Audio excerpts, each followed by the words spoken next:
I stood in the middle of our living room, my hands trembling slightly as I watched my husband wave the stack of HOA violation notices in the air like trophies. The morning sun streamed through the floor-to-ceiling windows, making the marble floors gleam, but all I could focus on was the cruel smile spreading across Ryan's face. "Karen just approved the lien on the house and canceled all your community privileges," he announced, voice dripping with satisfaction. "You're so broke now, and you'll have to ask me even for grocery money to cover those fines." His laughter echoed off the high ceilings of our Oakwood Estates home. The same home I'd spent 3 years making perfect while dodging every ridiculous HOA rule. Each word felt like a slap, but I forced myself to stay still, to keep breathing, to not give him or that which the satisfaction of seeing me crumble. From the leather couch that cost more than most people's cars, Karen, the HOA president who'd basically moved her influence into our lives for the last 6 months, looked up from her clipboard with that smirk I'd come to know so well. Her perfectly manicured nails tapped against the glossy violation forms as she added, "Hunger for respect makes residents behave fast." The casualness of her cruelty should have stopped surprising me, but somehow it still did. This woman had inserted herself into every neighborhood meeting, eaten at our table, slept in our guest room when board business ran late, and spoken about starving me out like she was discussing the weather. I opened my mouth to respond, to ask what I'd done to deserve this latest round of fake citations for unapproved flower colors. But Ryan cut me off. "Don't even start with your questions, Emily. I'm done with your attitude, done with your disrespect to the board." He tucked the notices into his pocket with deliberate slowness, making sure I watched each one disappear. "Maybe now you'll learn your place." My place. The words hung in the air between us, heavy and suffocating. This morning had started like any other. I'd woken at 6, made coffee the way Ryan liked it, prepared his breakfast, and made sure the lawn was exactly to code because that's what I've been doing for 3 years. Being perfect, being quiet, being small. The only difference was yesterday afternoon. We've been sitting at this very dining table when Ryan mentioned the HOA board's plan to dump the entire reserve fund into a new commercial development on the east side. I'd simply asked, not demanded, not argued, if the numbers had been reviewed by an independent accountant. The property market had been unstable, and that area had red flags in every report I'd read online. I used to be an accountant, a damn good one. Before Ryan, before this life, I'd worked at Rodriguez and Associates handling portfolios worth millions. But I'd given all that up when Ryan asked me to marry him and promised he'd take care of me, so I'd never worry about money again. Take care of me. The irony burned as I stood there essentially being told I was cut off from survival. "Emily," I managed, voice steady. I wasn't being disrespectful. I was just concerned about what? Ryan stepped closer, smelling of the expensive cologne I'd given him last month. "About my decisions on the board? You think because you used to push papers that you know more than Karen? She built this HOA from a sleepy neighborhood into a $1 million reserve machine. What had I done? I'd given up a career I loved. I'd walked away from partnership track. I'd spent 3 years managing our home, our social calendar, Karen's endless demands. None of that counted because it didn't make money Ryan could brag about at board meetings." Karen stood up, smoothing her designer dress, the one I'd helped pick with the household car that apparently no longer existed for me. "Darling, this is what happens when men marry beneath them. These girls from nothing never understand that questioning HOA authority is questioning the whole community's manhood. I come from nothing. Worked 2 jobs through college, graduated honors, built my career with nothing but brains. Ryan had inherited connections. Somehow my success was worth less. I need money for the fines," I said, hating how small I sounded.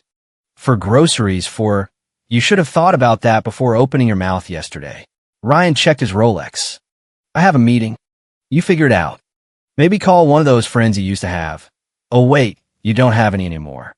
You gave them all up to be my wife and follow HOA rules." The words were designed to hurt, and they did. When I left my job, I lost touch with colleagues. When Ryan complained my old friends were too loud, I stopped inviting them. When Karen moved her influence in and took over my space, I withdrew further. He was right. I'd become isolated, and I'd let it happen. Karen picked up her purse, preparing for her daily board shopping trip, funded by reserve cards. Of course, a resident who can't support board decisions doesn't deserve support herself. It's quite simple. I watched them both. These two people who were supposed to be my family, and something shifted inside me. Not breaking. I've been bending for so long that breaking seemed impossible, but shifting, like a door I'd forgotten existed, suddenly remembered its hinges. Ryan's phone rang, the sharp sound cutting through the tension. He glanced at the screen, eyebrows furrowing. "First National Bank," he muttered, then looked at me with suspicion. "Did you try to use a card? Because Karen canceled everything connected to you." I said nothing. I hadn't touched anything.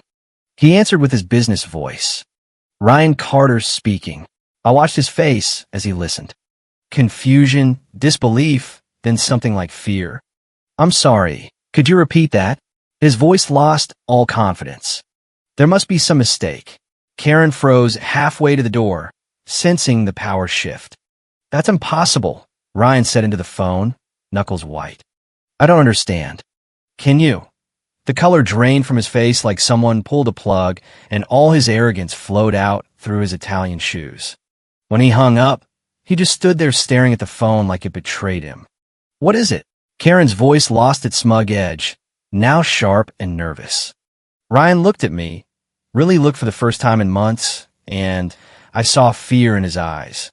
"Emily," he said slowly, "what did you do?"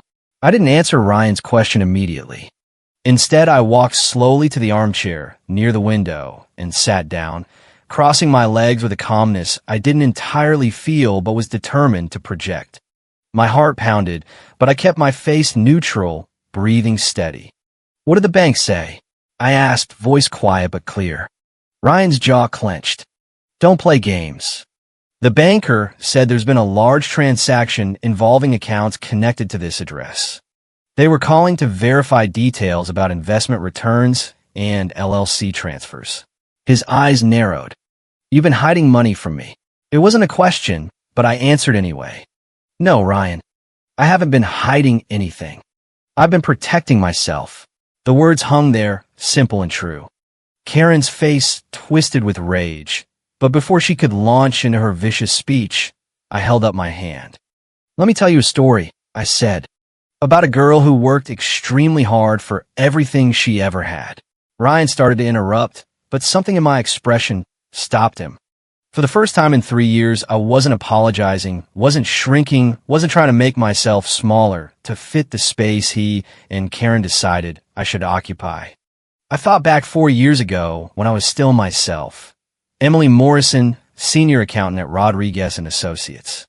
I've been 24 when Thomas Rodriguez hired me fresh out of grad school, impressed by my thesis on risk assessment. Most firms wanted me filing papers. Thomas saw patterns. "You look at numbers and see stories," he told me. He was right. I spotted discrepancies others missed, predicted shifts from tiny indicators. By 26, I handled tens of millions. Thomas talked partnership. Then I met Ryan at a charity fundraiser. He was charming, attentive, asked smart questions about my work. For 6 months, it was wonderful. He showed me off, seemed proud. Then he proposed at the lake house. "I want to take care of you, Emily. Really take care of you.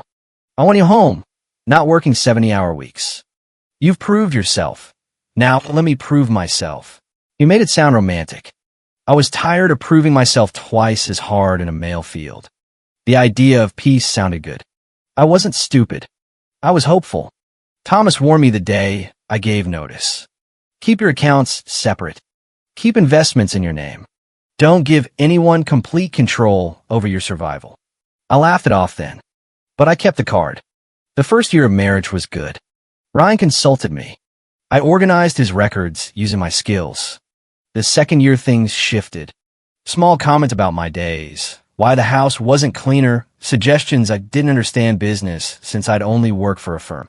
Then Karen got sick and needed somewhere to recover.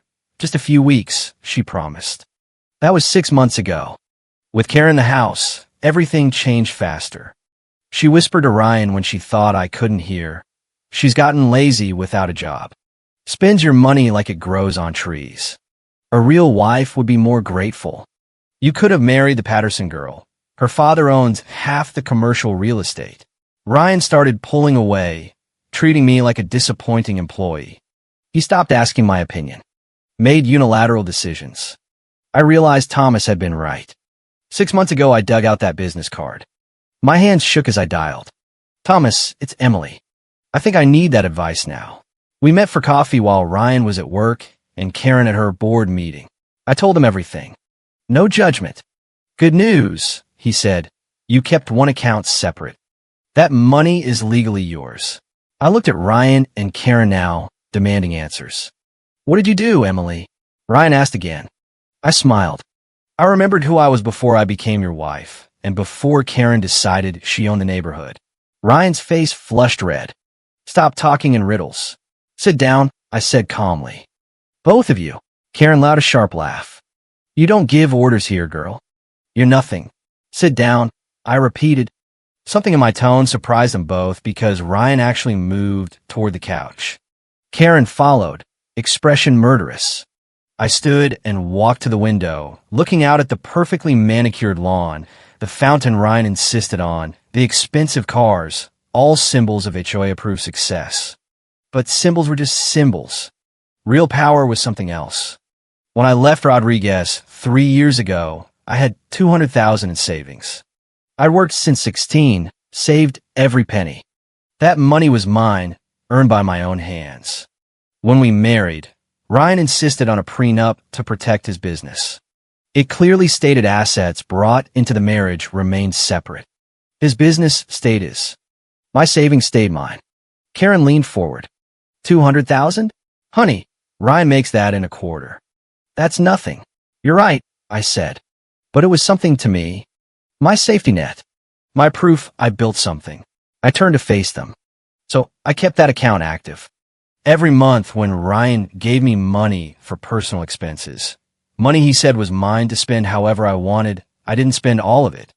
I saved some. 50 here, 100 there. Over 3 years, I added 15,000 more. Ryan waved dismissively. So you have 215. That's still nothing. Doesn't explain the bank call about large transactions. I'm getting to that, I said. 6 months ago, when Karen moved her influence in and things changed, I got worried. I started paying closer attention to board deals, reading reports Ryan left around, listening when he talked on the phone with Karen. You were spying. Ryan's voice rose. I was protecting myself. I corrected. One day I heard you both talking about the Riverside commercial development, 20 acres near the new highway.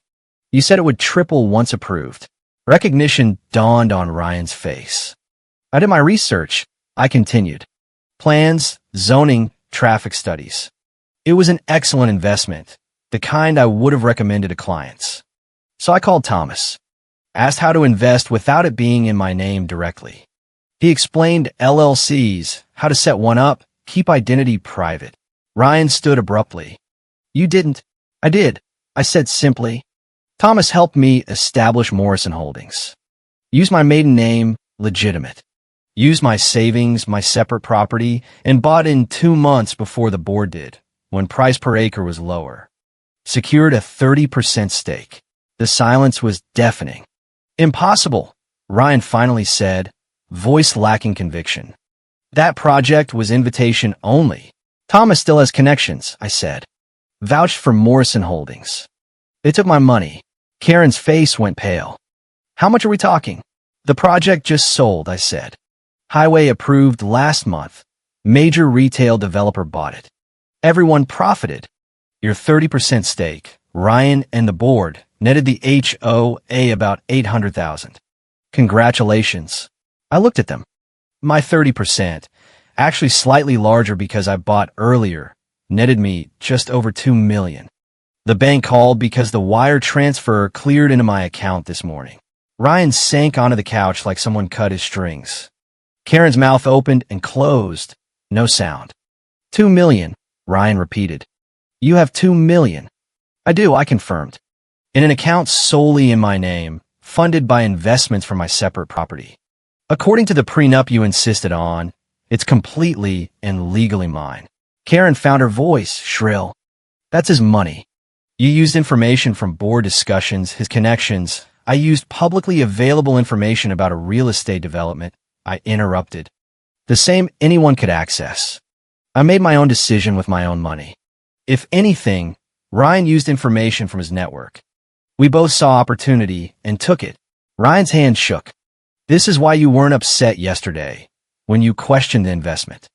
You already knew it would pay off because you were already in it. Yes, I admitted.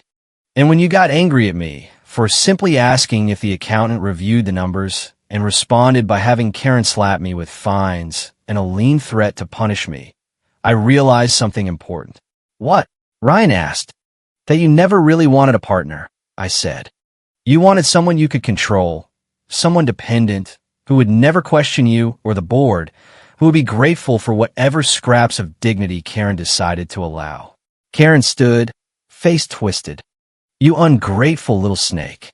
After everything this board has done for you. I turned to face her directly. Karen, you've been living off the community and off our table. For 6 months in the guest room I decorated, eating food I prepared, having your laundry done by the service I managed. You've contributed nothing except poison in my husband's ear and fake citations against me. How dare you speak to me that way? How dare you? She shot back. How dare you come into this neighborhood and treat me like I'm worthless? How dare you tell my husband that I need to be fined into behaving? How dare you suggest financial ruin is an appropriate way to control another resident? Ryan held up his hands. Everyone calm down. Emily, we're married. Community property, no, I said firmly.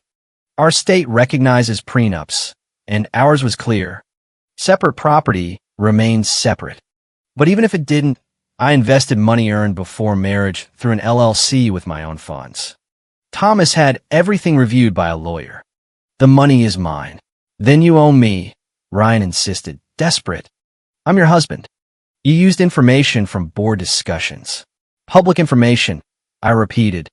But you want to talk about what people owe each other? Let's talk. I walked to the bookshelf and pulled out a small notebook I'd hidden behind decorating magazines.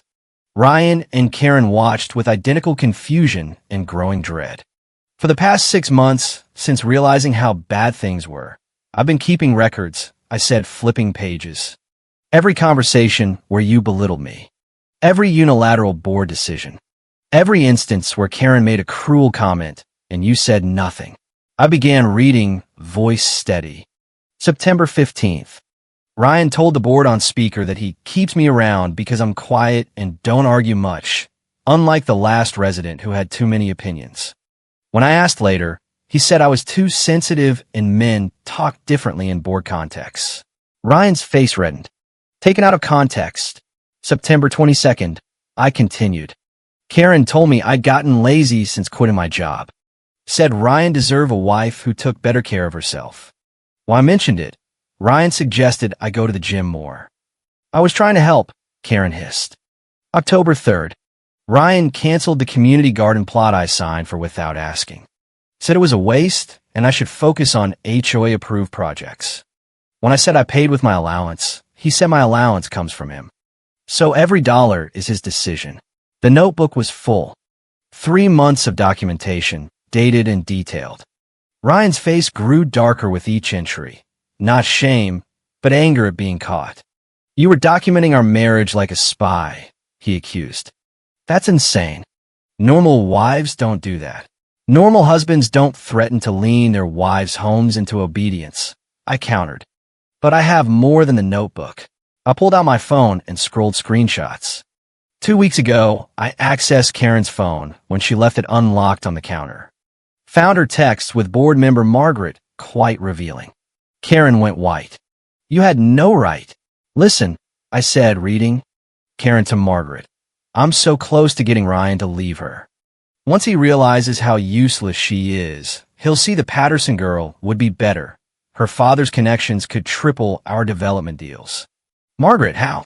Karen, little comments here and there, making him see how she questions authority, how she doesn't contribute. Men are easy when you wound their pride. I looked up. You've been systematically trying to destroy my marriage so the board could align with someone more useful. This wasn't about community or my happiness. It was about power and connections. Karen's mouth opened and closed. Ryan turned to her. Mom, Karen, is that true? I was looking out for the neighborhood's best interests, she said quickly. You could do so much better than what? I interrupted. Better than a woman who loved your husband, gave up her career, made his home comfortable, or better than someone without the right last name and connections. Ryan paced, hands in hair. This is insane. Emily, you can't just, you're my husband. We're supposed to be a team. A team. Bitter laughter bubbled up. Ryan, you let Karen cancel my privileges and told me I'd have to beg for grocery money. She said financial pressure would make me behave. Does that sound like a team? I was angry, he said weakly. You questioned the board in private at our table, and you responded by trying to take away my ability to live in my own home. That's not anger, Ryan. That's abuse. The word hung in the air. Ryan flinched. I never hit you. There are many ways to hurt without raising a hand, I replied quietly. Taking financial independence, isolating from friends and career, making someone feel worthless and dependent. Those are control, and control is abuse. Karen grabbed her purse. I don't have to listen to this. Ryan, are you going to let her speak to me this way? Actually, Karen, you do have to listen, I said. Because here's what's going to happen. I've reported every violation and text to the full board with evidence. I've hired the best HOA attorney in the state with my $2 million. Your things are already packed by the service I called this morning while you were at your hair appointment. The board meeting is in an hour, and you will be removed. You're leaving today, Karen. You've done enough damage to this neighborhood and my marriage. Ryan stared at me like he'd never seen me before. You packed her things? I did. The movers will load everything for the board to see. You're out, Karen. You will not control this community anymore. Karen turned to Ryan, desperate. You're going to let this nobody throw me out? She's not throwing you onto the street, I said calmly. The board will decide, but with the evidence and my funding for the lawsuit, you're finished. Ryan sank back, head in hands. I don't understand how everything got so twisted. It got twisted because you let it, I said not unkindly. You let Karen poison your mind. You let her convince you respecting your wife was weak. You stopped seeing me as a partner and started seeing me as something you and the board owned. And the money, he asked quietly. It's mine, I said firmly. But here's what I'm willing to do. I'll invest them into an account for our future, if we have one, but only if things change, Ryan. Real change. Not promises that last a week. What kind? Counseling. Real couples therapy, specializing in financial and control abuse. Karen moves out of our lives and the board permanently. I restart my career, consulting from home to start, but I'm going back. And most importantly, you treat me as an equal partner, not property you control through the HOA. And if I don't agree, then I use my $2 million to hire the best divorce attorney. And per the prenup, I walk with everything separate. You keep your business and the HOA mess. Karen made a sound of outrage, but Ryan held up his hand. I need time. You have until the board meeting, I replied. 1 hour. The board meeting arrived exactly on time. I watched from the community hall window as the evidence packets were distributed. Karen stood at the podium, face a mask of controlled fury. She tried arguing the full hour, alternating threats and tears, but I remained firm. Ryan had retreated to his study, pacing. You'll regret this, Karen said as the votes were tallied. He'll come to his senses and realize what you really are, a manipulator who used board information. Goodbye, Karen, I said simply, holding the door as the board voted her out unanimously. She grabbed her purse and walked out, heels clicking. I watched her car pull away and close the door. The neighborhood fell into profound silence. I found Ryan in his study, papers spread out, not reading. He looked up, eyes red-rimmed. She's gone, I said. He nodded. I heard. He was quiet, then asked, "Did I really become that person?" I sat across from him. Not all at once. It was gradual. Small things built up. When did it start? Probably when you started believing Karen's comments. She'd say something critical, and instead of defending me, you'd look for evidence to confirm it. Confirmation bias. Once looking for problems, you find them. Ryan leaned back. I thought I was protecting the HOA my father helped build it. When he passed, everyone expected me to fail. I was focused on proving them wrong, that I needed someone beneath me to feel above them. He flinched but didn't deny. What you said about abuse, I meant it. Financial control is abuse. Isolation is abuse. Using dependence as a weapon is abuse. I'm sorry, his voice broke. God, Emily, I'm so sorry. You gave up everything and I treated you like you were worthless. You did, I agreed. But what matters now is what you do next. The counseling, he said. You really want to try? I want to know if the man I married is still in there. The one who asked about my work, seemed proud of my intelligence. If he is, maybe we can rebuild. If he's gone, replaced by the man who laughed while telling me I'd have to beg for money, then there's nothing left. Ryan stood and walked to the window. I called DR. Patricia Reeves while you were at the meeting. She has an opening tomorrow. I was terrified you'd leave if I waited. I've been thinking about life without you. It's empty. That's a start, I said. But words are easy.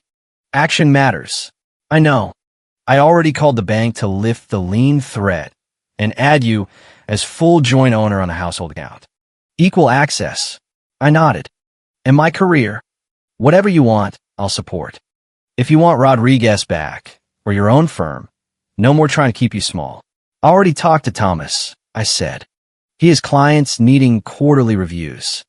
I can work from home, set hours, rebuild gradually. Ryan managed a small smile. You had it all planned. I had to. I couldn't depend on your decision. I needed to know I'd be okay either way. He knelt beside my chair, taking my hand carefully. I don't know if I deserve another chance, but if you're willing, I'll spend every day proving I could be the husband you deserved. I looked at our joined hands. 3 years ago, this touch made me feel safe, then trapped. Now I wasn't sure, but I was willing to find out. One day at a time, I said. We go to counseling. We work on communication. You treat me as equal, and I promise to speak up instead of letting resentment build.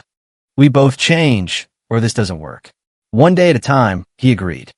The next morning, I had coffee with Thomas downtown. He slid a folder across the table. 3 potential clients.